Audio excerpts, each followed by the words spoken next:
Hello there, my fellow hunters, and welcome back to Bloodborne. Today we're finally gonna get around to exploring Yahar'gul Unseen Village, and so, to go along with that, we'll be wearing the Yahar'gul Black Hooded set. The hunters of Yahar'gul answer to the village's founders, the School of Mensis. Hunters in name only, these kidnappers blend into the night, wearing this attire. Also worth noting is that after killing the Forgotten Madman in the lower Hintertomb Chalice dungeon, we can now purchase his armor from the Insight shop here. As you'd expect of the armor of one who went mad, it has astoundingly poor frenzy resistance, so don't use it anytime you're in an area with that. But we'll check that out later. The doll's away from her usual spot, and she's by the grave again. O Flora of the moon, of the dream. O little ones, O fleeting will of the ancients. Let the hunter be safe, let her find comfort, and let this dream, her captor, foretell a pleasant awakening. Be one day a fond, distant memory. Well, that's certainly new. I wonder what that all could have meant. Welcome home, good hunter. I must have drifted off. What is it you desire? Very well. Let the echoes become your strength. Let me stand close. Now shut your eyes. As nice as it would be to see even 20s across the board, that wouldn't be too advantageous for us. We'll be getting 5 points of arcane for a reason you'll see later, and we'll also be pumping strength again for future items. So then, you have anything to say about that prayer that you were giving earlier? Good hunter, your presence somehow soothes. I sense the ancient echoes. They course your veins. I guess not. Farewell, good hunter. May you find your worth in the waking world. Like many other things in this game, what she said will make sense in time if you delve deeply enough into the lore. At the very least, I'll go over what I think it means later on when it becomes more relevant, but let's get going to Yahar'gul then. Of course, this is not our first time exploring the area, strictly speaking, as we explored here earlier when we got kidnapped by the kidnapper. But that said, it is considerably different than when we first explored it. We'll have to see if we can't figure out why. Let's try and take out some of this procession here before they all get clumped together and get too difficult to deal with. Fortunately, if they're by themselves, they're really not a threat, although the riflemen are annoying as always, and can hit surprisingly close. I would have expected that shot to have gone over my head, but apparently not. But let's check back this way first, before we deal with that whole group. That looks rather difficult. At this point, the game starts giving you bloodstone chunks hand over fist, like it expects you very much to have a greater than +6 weapon at this point. That said, up until this point, it is perfectly viable to be using a +6 weapon, but after we beat this area, we'll definitely want to be getting something a bit stronger. Elsewise, enemies just take way too long to kill. You get a potentially dangerous ambush here if you just rush for that item. You'll get mobbed by these two guys, but if you take them out, it's, again, not an issue. They're not a threatening enemy type at all. And we pick up a helm much like ours, just without the hood. A non-functioning elevator with a landing in the middle of its passage. You have 3 guesses as to what this will be used for later, and the first 3 guesses don't count. Alright, there's nothing more to explore over here, so we're gonna have to head back and deal with that whole mob. But at least we took down the first couple— Wait a minute. That rifleman and that one sword-wielding hunter are back. That seems suspect. We clearly killed them last time. If you recall, when we entered Yahar'gul after the advent of the Blood Moon, that we saw a number of huntsmen just rise up out of nowhere. It is unfortunately the case that that is not a one-time occurrence, and these guys will be resummoned repeatedly.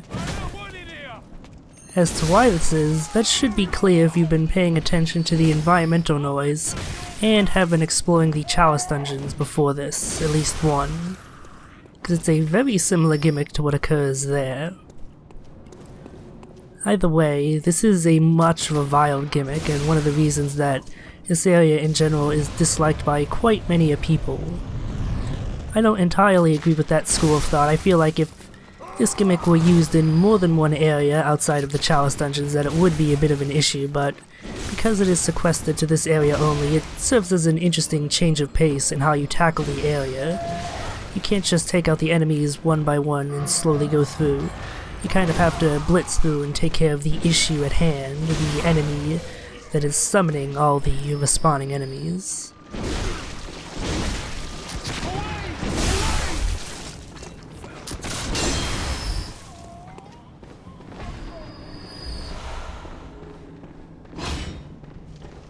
But yeah, much like the Chalice dungeons, what is causing this issue is a sinister, bell-ringing woman. Fortunately, or unfortunately, depending on your view, she does not allow invasions, like the one that we encountered in the Nightmare Frontier. Instead, she serves only to respawn those enemies. The Mensis ritual must be stopped, lest we all become beasts. Well, that is both suitably threatening and suitably cryptic for a message encountered in this game. Again, that is something that'll become a bit more clear as we progress as to what it means. Not really worth going back and killing those guys, especially with that one amygdala perched above, making things a bit dangerous to deal with. You do not want to be grabbed by him, that's for sure. The door, of course, does not open from the side. Shame on you if you expected anything different. Here's where the summoning enemies gets a bit interesting. There's actually several points where you can be ambushed, where enemies will be summoned after you walk past a certain point. You need to pay attention to the environmental noises in order to figure that out without getting horribly ambushed and murdered. Another point of favor for this whole summoning gimmick, the fact that all of the enemies will explode into huge piles of blood, even bigger than normal when you actually kill them, which is pretty damn cool.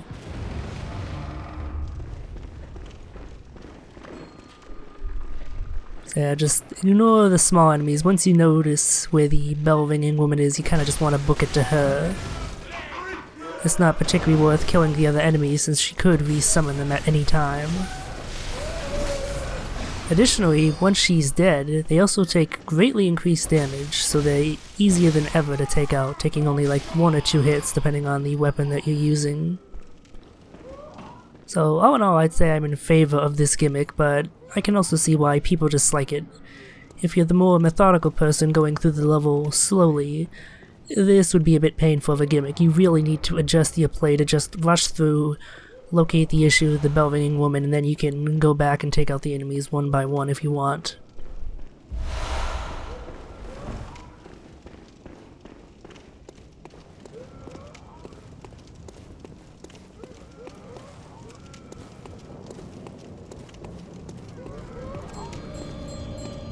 Multiple paths are open to us, and that is clearly a bell-ringing woman somewhere, so we're gonna have to find her.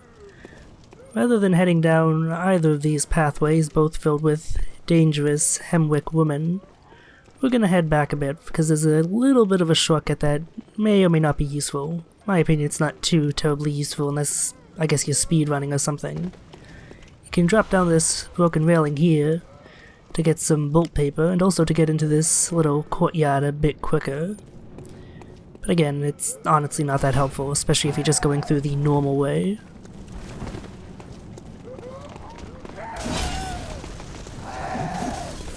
As always, take out the enemy's lobbing projectiles first so they don't interrupt you while you're fighting the melee weapon wielding ones.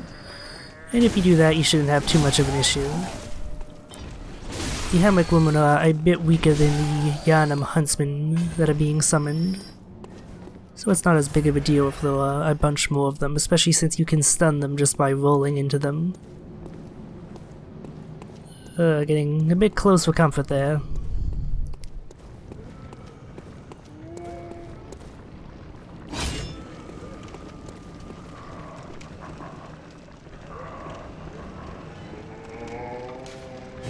A locked door, and a guarded treasure chest. But don't expect that that's the only guard, as there are 2 enemies waiting to ambush you. That Gatling-wielding huntsman there, and then if you gaze around and look upward, another huntsman's minions waiting in the wings. So let's take out this guy quickly before that one can be too much of an issue. Because fighting 2 of them at once in this dark, cramped room is not a terribly good time to be had. But again, enemies in this game, if you can get them one-on-one, they're usually not a threat unless there's something like another hunter, in which case they can be very much of a threat. And the reward we get is very valuable. We'll not look at the description just yet, we need to find the bell-ringing woman first, so enemies aren't constantly being summoned in, but we will equip it to our hotbar because it is a very useful arcane hunter tool, albeit one that is very bullet hungry, so you have to use it sparingly.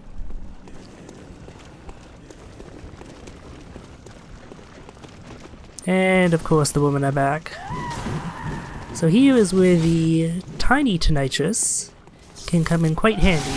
I do not show it off to its fullest extent, but if you can get all the enemies in a narrow hallway or just lined up in a row, you can take them all out pretty easily with that thing, but as you saw, it is quite bullet hungry, costing a whole 6 Quicksilver bullets per use. So again, its usefulness is limited, but in those situations it is fantastic since it does a very large amount of bolt damage. Well, we weren't able to find the bell-ringing woman over there, so we're gonna have to check over here this time. Fun fact, my first run through the game, I actually did not find the bell-ringing woman on my first run through this area, and that is because she is pretty craftily hidden. With all the Hammock women ambushing you here, mobbing you, it can be very easy to miss this little broken railing here, which you're gonna need to drop down into if you want to get to the bell-ringing woman. Because as it turns out, she's in this darkened room here, but up above, and this is the only way to get to her. And once she's taken out, this whole section becomes much easier. And that's not the only reason to come this way, as getting into this upper portion of the room also allows us to drop down to that caged off area and collect this item, a very important key. And we'll check that out after we take care of these enemies here. For some reason a visceral attack does not occur. I can only assume that that boundary that the doorway makes prevents them for some reason, but he's still pretty easily taken out, especially now that he takes increased damage with the bell-ringing woman dead. Alright, so that's all the enemies taken care of, so let's check these items out. This is a Morning Star similar to the Tonitrus that utilizes Quicksilver bullets. When stuck into the ground, it recreates the blue sparks that are said to surround the Dark Beast, and we've seen exactly what that looks like. So let's check out that key then. The upper echelons of the Healing Church are formed by the School of Mensis, based in the Unseen Village, and the choir occupying the upper cathedral ward. This key brings one a step closer to the choir. Have we encountered any locked doors in the cathedral ward that we could use this on? This bears ruminating, although we'll have to check that out later after we've explored the Unseen Village to its fullest. to have seen all that it has, so to speak. At any rate, let's head back here now that we've killed the bell-ringing woman and can deal with these Hemwick women without them constantly respawning. That said, despite the fact that they no longer respawn, you really shouldn't take them lightly. They do surprisingly large amounts of damage and are pretty damn quick. And if you just rush in, you could easily get swamped by them, so best to take them out one at a time like so. Also, yeah, you'll notice me missing quite a bit with that thrust attack. I'm gonna blame that on Dark Souls 3 having attacks that extend a bit beyond the weapon's model, thus giving them more reach, and in this game, not having that. Well, at least I'm assuming this game doesn't. Maybe it does and I'm just terrible. And don't think I won't comment on what just happened there, that very anime attack.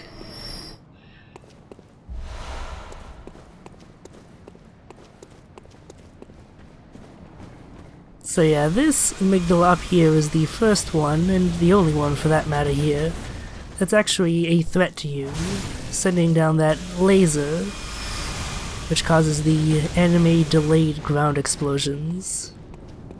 Not terribly threatening by himself, but if you get stun-locked by the woman, you can end up getting hit by it, and does quite a bit of damage, so try to avoid that. A lantern appears out of nowhere, but before rushing towards it, we're gonna head to the side here. Because there's a wandering nightmare who will run away and probably get away if you just rush towards and activate the lantern. But now that he's taken care of, we can go and activate the lantern safely.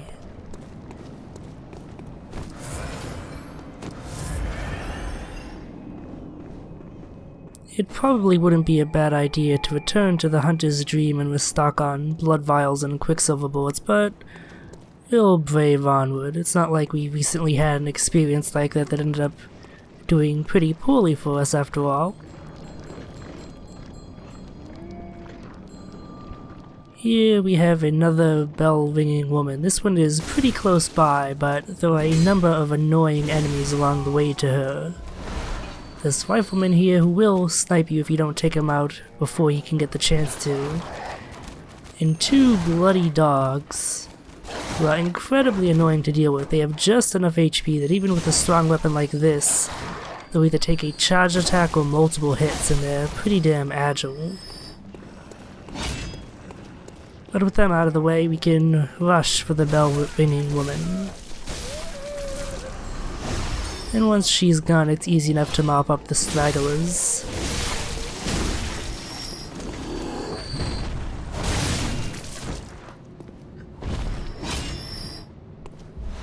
One nice thing about the area is that all of the enemies have a chance to drop either blood vials or quicksilver bullets, so you're not likely to run out of them even if you have to use a number of them.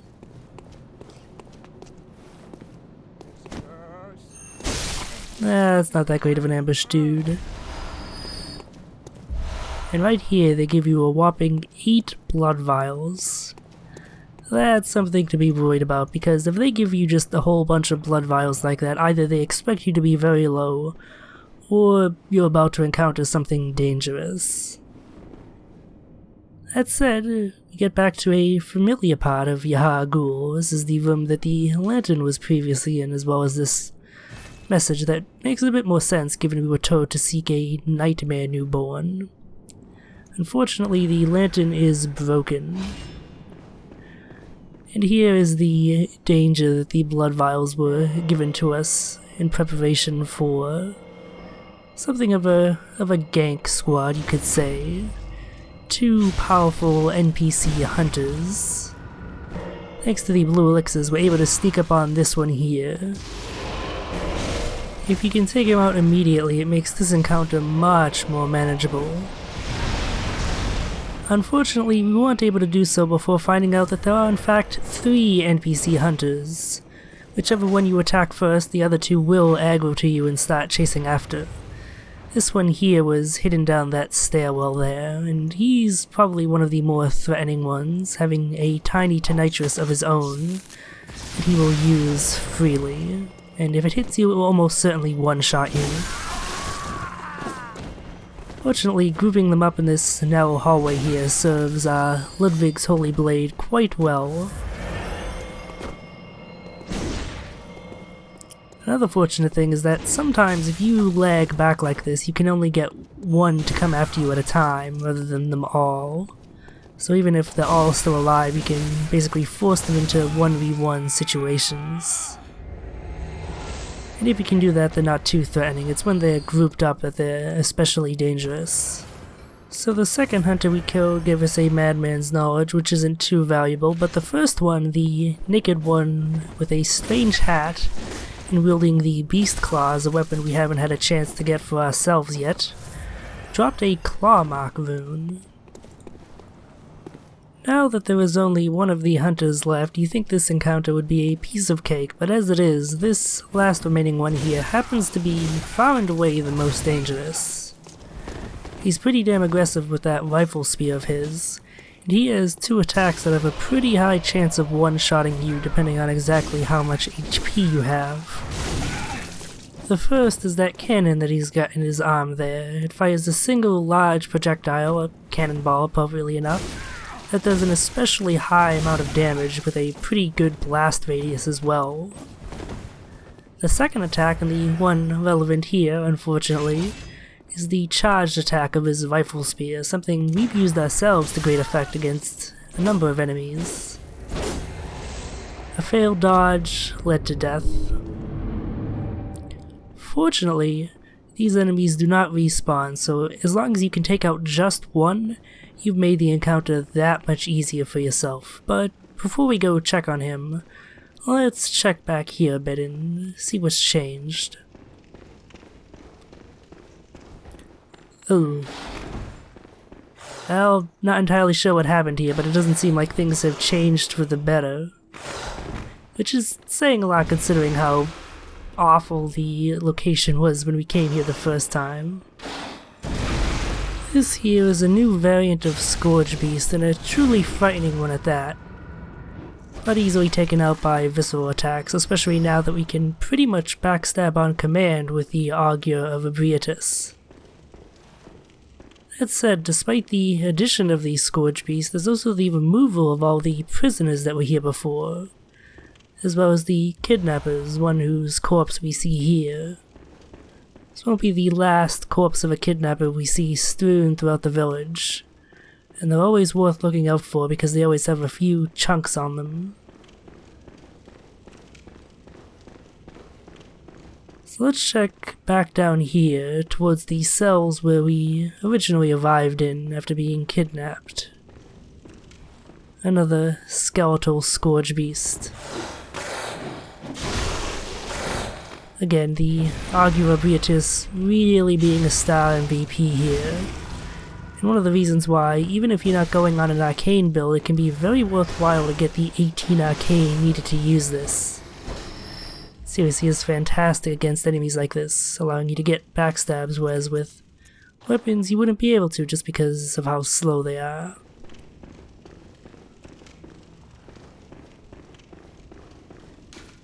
This message again about madmen toiling surreptitiously in rituals to beckon the moon.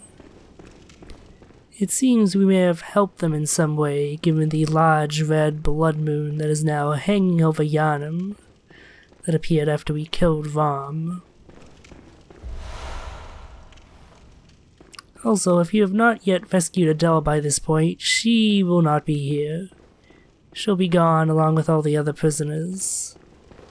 As to their fate, well, we'll see what may have happened to them in a little bit. So just you wait.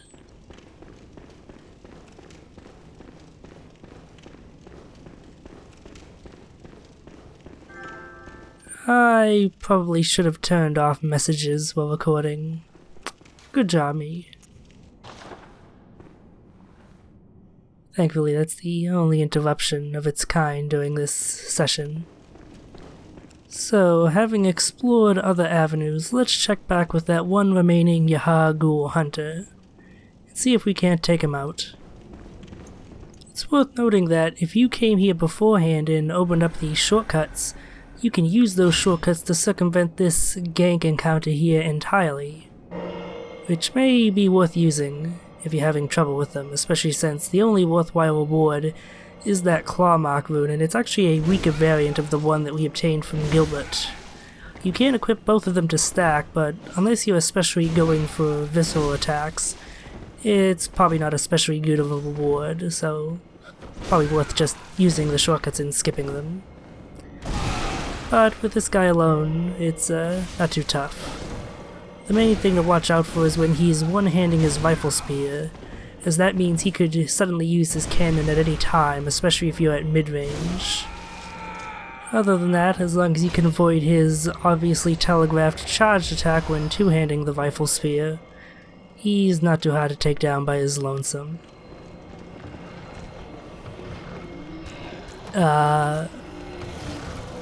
What is that? That's where the boar was when we first came through here, but that's certainly not a boar, even if it is somewhat similar in shape. And this message here, "Behold, a pale blood sky," makes a bit more sense coming here now, that's for sure.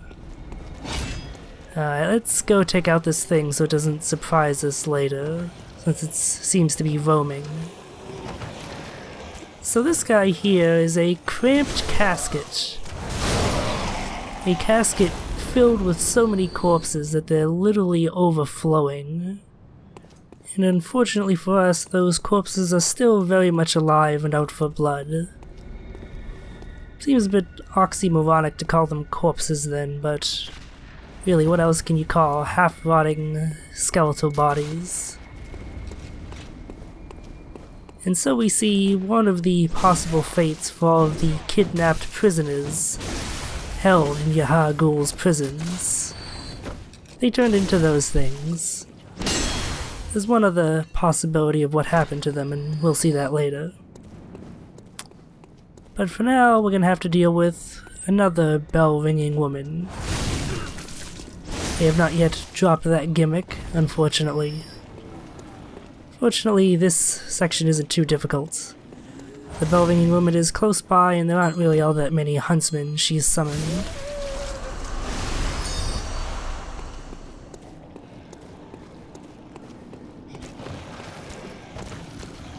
More valuably, coming over this way, we can finally use this shortcut here.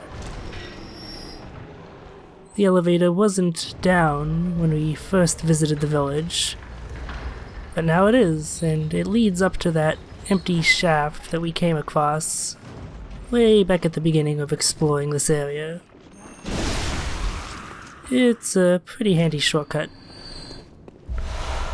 although it's questionable whether it's faster than coming from the second lantern that we came across if you're trying to do a boss run. We won't be taking that overhang, however, and I'll go into why that is later. Suffice it to say, it doesn't lead to anywhere unique. It's more of an extra shortcut they gave you if you're having trouble with the area boss and just want to run past all of the enemies.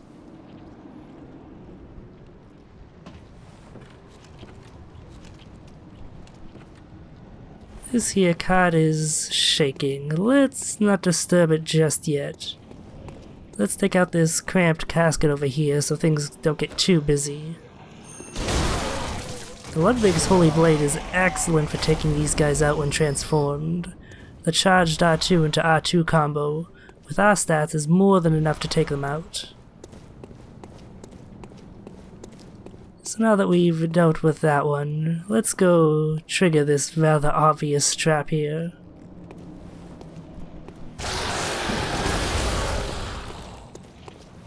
That said, I'm not entirely sure how the damn thing managed to get out of that doorway. It looks rather too small for it. Certainly for its coffin. One thing to keep in mind if you're using the Ludwig's Holy Blade is that depending on how they move, your follow-up R2 may in fact miss them. So it can be ideal to unlock and so aim your attack, or to only do that combo when you're very close and you're sure to hit them even if they move their head, I guess you could call it, in an inopportune direction. So, two things. One is that it's not particularly worth fighting these 3 cramped caskets here, because there is no treasure beyond them. It's only worthwhile if you did not come through here earlier on, and had a chance to pick up the Tonitrus, as it will still be there, but if you already picked up the items that were over there, they're gone. There's nothing new replacing them. So it's best to just leave these guys be. The second thing is that the cramped caskets have a pretty high chance of dropping both Kin Hunter and Beast Hunter blood gems. These are blood gems that increase your damage versus only Kin type enemies and Beast type enemies, respectively. They're not too terribly useful, but if you happen to be in an area that is predominantly filled with beasts or kin, they may come in handy if they're more potent than your regular blood gems. But that said, there really aren't that many enemies that count as either kin or beast, especially in this late half of the game. Most just count as neither, so they're really not all that useful, unfortunately. So, heading back this way, let's finally check what's beyond that previously barred gate that we first came across when we first explored Yahar'gul. For now it is open, and now we can see what lies beyond.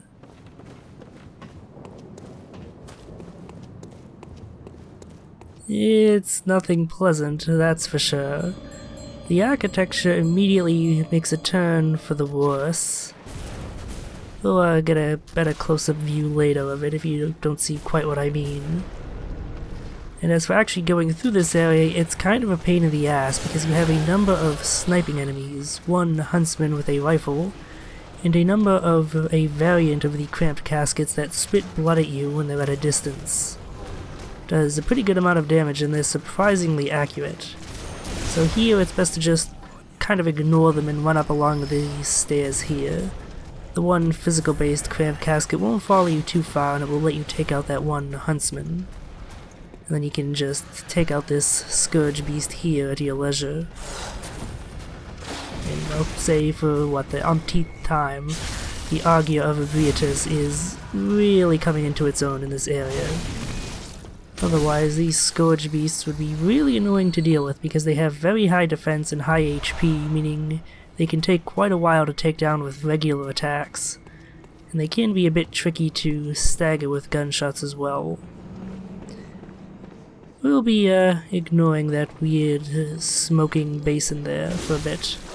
Because first we want to take out this last final bell-ringing woman. This is the last one in the level, technically speaking. It's not quite true, as you'll see in a little bit, but she's the last one in the main portion of the level at least, and with her taken out, there are no more respawning enemies here, which makes it a bit easy to go through. You don't have to feel as rushed going through it.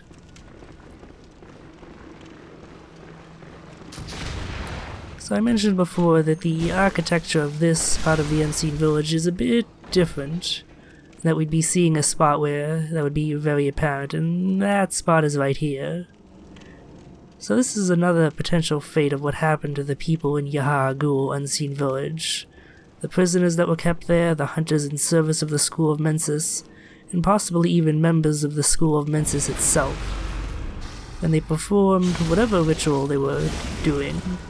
The ritual to beckon the moon or whatever. They ended up becoming baked into the architecture. Certainly not a pleasant fate by any means. And for coming down here, we get one of the better itemary rewards from this area. One of the best blood gems you can get in the base game. That is to say, the best you can get outside of grinding higher tier chalice dungeons. An 18% physical attack up gem. So coming back out here onto the main street, we come out right into a whole bunch of cramped caskets. Normally they are quite a pain in the ass to deal with, as you go to attack one, the others will snipe you with bloodshots, stunning you while it hits you with melee attacks, and quite likely finishing you off in short order. And that's where the blue elixir comes in. It allows us to remain hidden from distant cramped caskets and thus essentially have a series of one-on-one battles for the most part. That said, it's not particularly worth taking these guys out, as they're really only getting one unique item, actually one item period really. And it's not a particularly good one at that, it's just another arcane defense-giving rune. A type of rune that I pretty much never use, it's just not worthwhile when there are so many other better runes. So normally I just skip past the spot entirely and head straight to the boss, since it's a pretty straight shot to it. So let's head back and take out that one remaining cramped casket and clear out all of the enemies in this area, making it safe, for a certain relative value of safe at any rate. It'll be a place I'd like to spend a nap, but at least we won't get killed if we do end up doing that. At this point we could just head straight to the boss at the end of the street. I'm not even hiding that there's a boss there. But before we do that, let's go pick up our reward for clearing out the enemies in this area here, the aforementioned arcane defense-giving rune, a rune that we will likely never equip.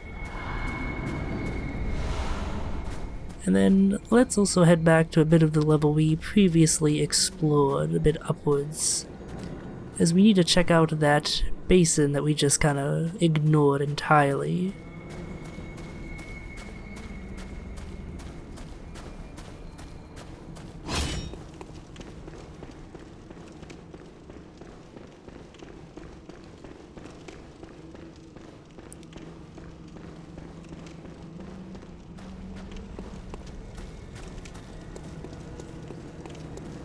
So this basin here is rather interesting.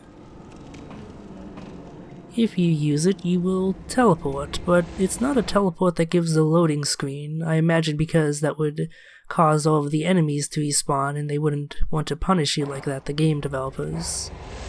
At the same time, this is the only place in the game where such a teleporter is encountered. Makes me wonder if originally it was meant to be a greater mechanic, maybe another gimmick of this area along with the bell-ringing woman, but it was largely scrapped, and this one kept in place only because they couldn't figure out a way to slot this level in to the rest of the level, this part of the level that is, with it making logical sense. But who knows. The important thing is that this is where that little overhang drop in the elevator shaft leads out. And this is basically how you run to the boss of this area with little difficulty. Essentially what you do is you come from the very first lantern, you go to the elevator, take it down, drop out the overhang, run through, use the teleporter to teleport to the end of the area, run to the area with the bell-ringing woman, descend down a ladder that we ignored when we were there before, and then it's just a straight shot to the boss. You don't have to fight any enemies along the way. It's far and away one of the most convenient boss runs in the game, and even the Soulsborne series in its entirety, I would say. And yeah, the main reason to go to this little side area here, other than as part of a boss run, is to get those few chunks, the placed one next to the Scourge Beast and the few that you get from the Wandering Nightmare. At this point we should have enough to fully upgrade 2 weapons to +9 if I'm not mistaken, or at least very nearly close to that. That's something that I've had to be careful with this LP here, is chunks are very rare. You can technically get infinite of them as you can eventually purchase them in the Insight shop, but the price is so high as to be prohibitive. So basically, even though on a normal run I would have used chunks by this point to get a +9 weapon, that's not really possible here. If I want to continue to use more weapons and not have a pain in the ass time because they do too little damage because they're not upgraded enough. But that aside, it is finally at last boss time. One of the more obvious boss arenas in the game, that's for sure. Before we head in though, let's replace that empty phantasm shell with bolt paper, as the upcoming boss is weak to that.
Say hello to the one reborn, a giant fleshy pile of corpsey bodies, summoned by a number of bell-ringing women wearing red. Now we could try and fight this guy mano a mano, but that's not a particularly good idea, not because the one reborn itself is all that dangerous, although it can do quite a bit of damage if you get hit by its bigger, more telegraphed attacks, but because it's supported by those bell-ringing women who send down orbs of magic to harry you. So it's best to ignore the one reborn at the beginning of the fight, and instead head for the end of the room, where you can climb up the stairs to the upper part and take down the bell-ringing woman, thus making the fight a lot easier. That said, you do have to be a bit careful because he will try and stop you, so you need to be very quick on your feet to avoid eating a lot of damage from him. If you've played Demon Souls, the first of the Soulsborne games, you'll actually recognize how this boss fight plays out because it's highly similar to the Tower Knight boss fight from that game, where you fought a giant, well, Tower Knight, a knight with a lance and a giant towering shield. It was supported by a number of crossbowmen, and once you took them out, it became much easier to take on the Tower Knight, and the same goes for here.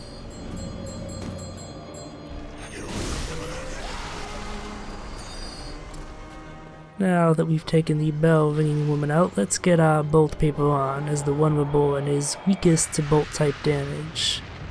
Although if you don't have bolt paper, that's fine, as he's also pretty weak to fire and arcane damage as well. And at that point, the strategy is pretty much just to wail on him. If you damage his body enough, he'll collapse and allow you to attack his main corpse head thing, which is basically his weak point. It takes far more damage than any other part of his body. And if you manage to hit it enough, he'll actually collapse a second time, giving you a full 10 or 15 seconds to just wail on his head. If you have enough damage output, you can potentially take him out immediately without giving him much time to do anything. And without the woman to aid him, the one reborn can't really do much to stop you from just attacking him. Most of his attacks are very easy to avoid and either do very little damage, or do a lot of damage but are so heavily telegraphed that they're easily avoided. Really, his only dangerous attack is this weird corpse drop spell that he'll constantly cast, but as long as you're constantly on the move, it shouldn't really be able to hit you. And as you can see, he goes down pretty damn quickly. We don't even get all that good of a reward for beating him either. The yellow backbone is just another Chalice Dungeon ritual item, and it doesn't even have any particularly interesting lore associated with it. But we did get quite a number of blood echoes from him and from going through the area, so it wasn't completely fruitless. And so, my dear hunters, farewell until we meet again.